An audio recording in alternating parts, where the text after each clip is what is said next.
Hotline, Paul Hamilton, back from Florida. Pretty eventful 2 games, Paul. Yeah, it was. And if I would have told you before the trip that, all right, you don't even have to go, we'll give you 3 out of 4 points, you'd say, yeah, all right. Yep. I'll take that. We'll see you Thursday when the Penguins show up. But as you know, it's a good job, I think, you would get 3 out of 4 going there. But the Sabres didn't feel that way, nor should they have. Well, good for them. With the way it went down. Yeah. Because it was right there for them to take 4 out of 4 points.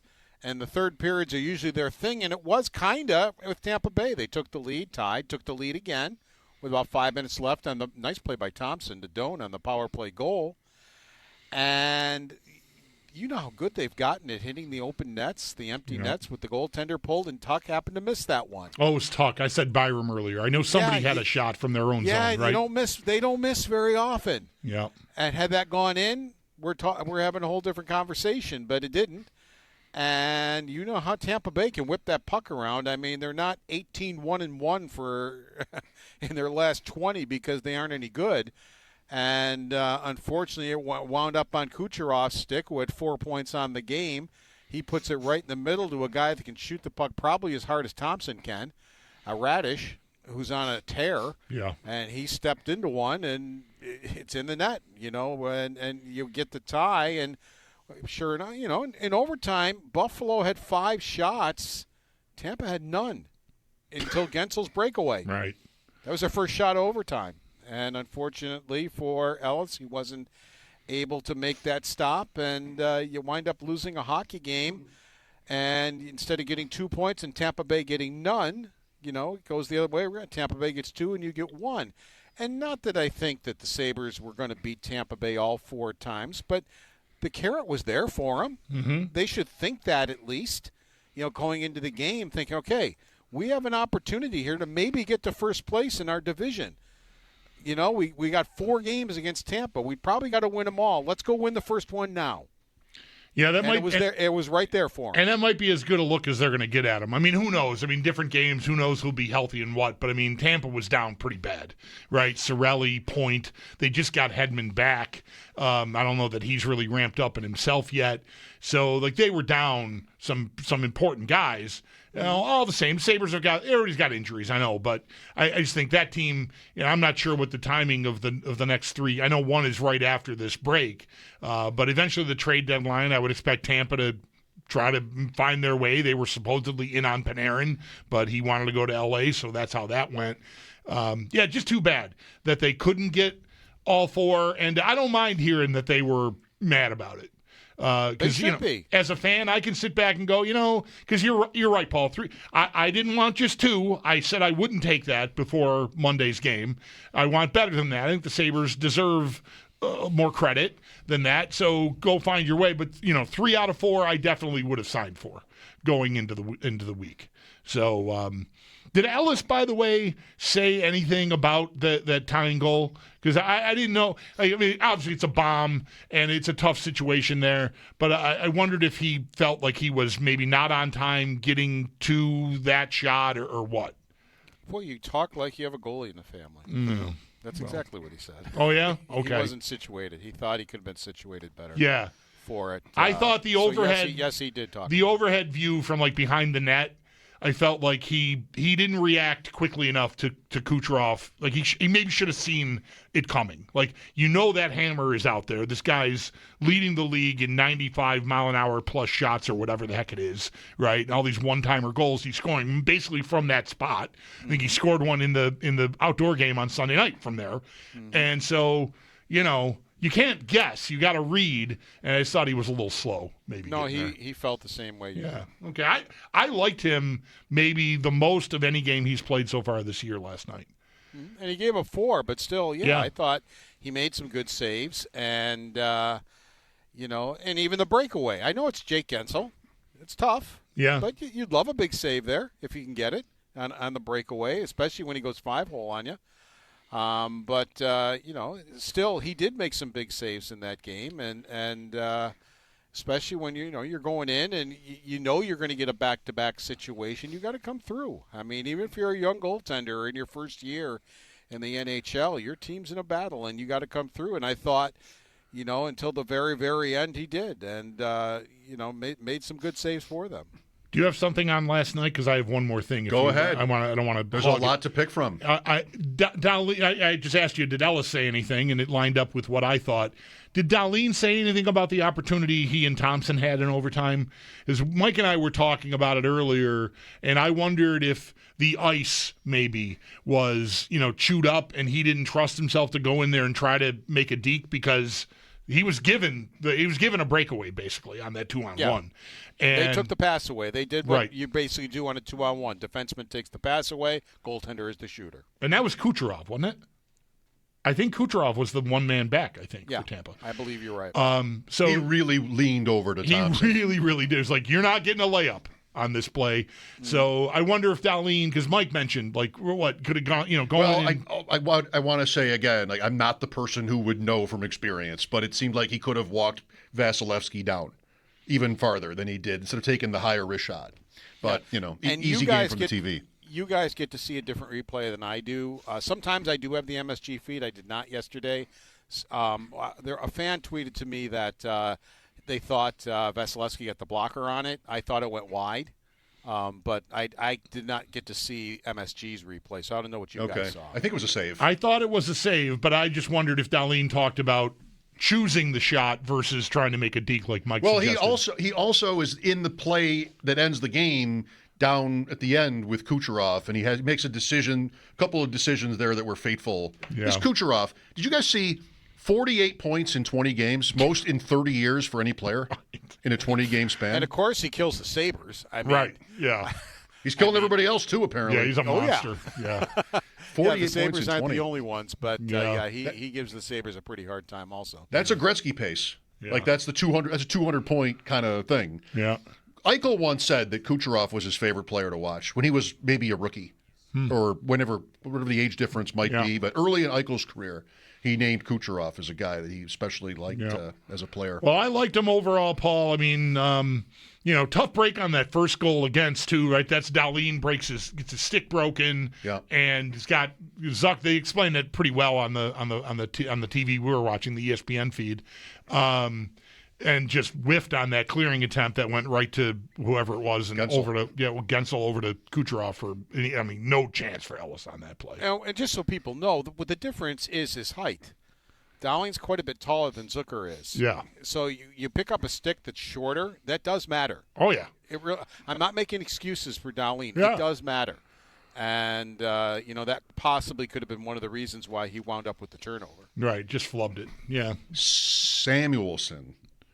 So the first goal, he loses control of the puck, but no one's on him, and it leaks to the boards. And he picks the puck up at the boards and makes two strides toward the net. I'm like, this is going in. I thought of the Ranger goal. Right. Where he's just going to... Exactly. Everyone thought that. This is totally going in. He's going to try it again. He's Briere or something now, where he's just like, this is it. It was different enough. Like the one in New York went high. Yes. But this was Vasilevsky left a little hole down low, and Samuelson just picked it. Paul, what is going on with this guy? Look at the second goal. I know the second goal. He used the guy as a screen. Who are you now? He came through the neutral zone with speed. Yep. I didn't realize he could skate that well. And then he has shown us this year he has got a darn good shot, and it makes me think to myself, have the injuries in past years hindered him shooting the puck where we really didn't know he could shoot like this? Because he does have a hard shot, but I've never seen it before, which means one of two things. Either the injury stopped him from using it, or he worked on it very hard and has developed a better shot because he's been working on it. Yeah. He's definitely a player that has to be peaking with confidence in a way that, I don't want to say that he would have never thought, but certainly from the outside, I would have never thought. It's one of the most incredible turnaround seasons I think I've ever seen. I feel like the players on the team find it hilarious, too. Yes. I'm not sure how well-liked he is. I'm sure it's fine, right? No evidence to the contrary. No, he's well-liked. But they're all, everybody following this, including the players, probably have ear-to-ear grins when he scores. Right. Like, this is just not in the script. Right. Yeah, we're watching at home, and I tweeted, GTFO after that second goal. Just come on. And I'll bet, man to man on the bench, the reaction is pretty. Come on, are you kidding me with this? I told Sal this earlier. Brian asked me yesterday on the broadcast, if I were to ask you before the season started, how long do you think it'll take Samuelson to get to 11 goals? And I'm not trying to be funny here. I would have said probably 3.5 years. Yeah. Like 3 goals a year. His pace is 1 a year, so yeah. Yeah. I would have been generous maybe and thought maybe 3 goals a year to get to 3.5 years. And as I said, I'm not trying to be funny. I never, ever, ever would have predicted or dreamed that we'd be talking about an 11-goal season, and there's still a lot of season to be played yet. I haven't gone and looked myself, but I know I saw Sneaky Joe from our morning show tweet last week or maybe 2 weeks ago that he hasn't had this many points in any season playing hockey since he was 12. Right. This is a guy that even playing Before juniors and coming up through the ranks, U.S. program, whatever he was in, he was never an offensive guy. He was drafted to be a stay-at-home, hard to play against, kill plays guy, which he's doing all of that. But a lot of guys will come through junior and score like crazy. And then they get to the NHL, it's just that's a bridge too far. I'm going to settle into being I'm a 30-point guy or a 20-point guy. I'm not a power play guy. There's better guys for that, and I'm just going to play my role. Samuelson wasn't even that. And to have him producing like this offensively now is just such an aberration. It's incredible. I think I can point to last year. It wasn't fun when it happened for fans or for the players. But when Thompson got cranked and Samuelson got a lot of flack for it, including from his teammates, there were some tough conversations that happened in that room. And I think he became a different person. I think he became a different player. He shows up now for teammates all the time. He's always there. Yeah. He throws his weight around more. He hits more. And he hits to get people off the puck to break up things. He's a much better hockey player. I think I've noticed a much more mature person in the locker room, because he was always kind of the class clown in there and everything. Right. And that's the impression I've gotten. Yeah, and he's still funny at times, but as much as I hate to say it, I really think that could have been the moment for him that totally turned around his career thing, because he said, this will never happen again. He said that to the media. He goes, I'm embarrassed, and he goes, this will never happen again, and it hasn't. He's born in Philadelphia, if fans don't know. His father played many years in the league and several with the Flyers. He's like, when he has the puck in a shooting position, let's go. This is the guy. And when they signed him, remember the Sabres were on that kick where they're locking up their guys before their contracts were even close to the Cousins. They did this. Mm-hmm. And he's 25 still only. He'll be 26 in March. But, he sort of looks older. He's big, and I don't know if he looks 25 to fans. He's a top-pair defenseman now with a $4.5 million cap hit for, 3 more seasons? 4 more seasons? That is a great bargain. That's he's like getting paid half what guys on top pairs get. Now, the Sabres have got power making that kind of dough on a second pair, but whatever. The value that they're getting out of Samuelson all over the ice is really remarkable. Well, that's what I caution people when they make judgment on defensemen, and Power's a good example. It's be careful, folks. Sometimes it takes a little bit. Even Dahlin was 23-24 before he became what we see as Rasmus Dahlin now. Hedman was 23-24 till he became Hedman. Carlson, same way. Chara. I mean, some defensemen just start off. I mean, Quinn Hughes, Makar, yes. But a lot of defensemen, it takes a bit. And I think Owen Power has shown us in the past 2 months or so that I think he's improved a lot, in those 2 months. And he gets way over 20 minutes a game. He gets the occasional game that doesn't go real well for him. But overall, I think he's really improved. They called him Michael Samuelson on the broadcast, Ray Ferraro, 3 times, and Yes. he was a good sport about it. He Eventually. made fun of himself for it. I could not chirp because I called him Marcus Samuelson, Bulldog, as you might remember, before the season or early in the season, because there's a TV chef by that name. And so I had to sit that one out because I've made a mistake on his name before. I know we're almost running out of time here. I wanted to ask you guys, did you see the story on Gavin McKenna? Who was the guy who was supposed to be the #1 overall pick. He hasn't had a great season at Penn State.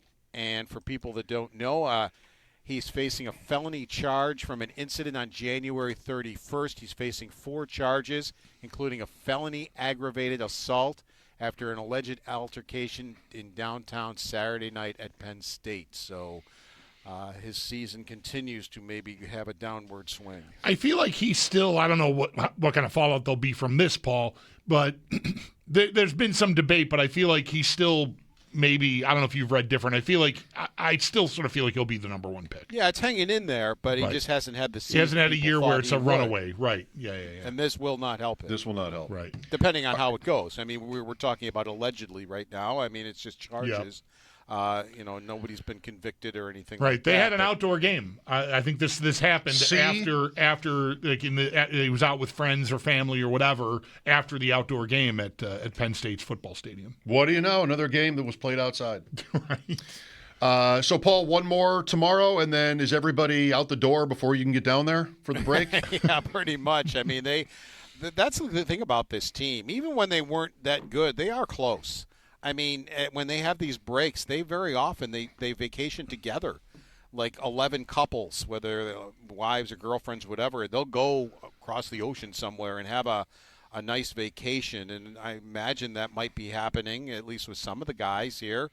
Now, I'm sure, too, they're having so much fun right now. It'll be nice to get away, but I don't know if they want to get away. Right. Because they really are enjoying the season. They're enjoying each other's company. Most of them have not been through this before because they've been Sabres their whole careers. And here they are, fighting for home ice advantage. I mean, they would have won last night. They'd been second place in the division with points percentage. And they're right there. I mean, they have an opportunity to maybe not even be in the playoffs, but have home ice advantage in the first round. Yep. Almost. All right. We'll talk to you tomorrow, Paul. Thank you. Take care, guys. That's our Paul Hamilton on the West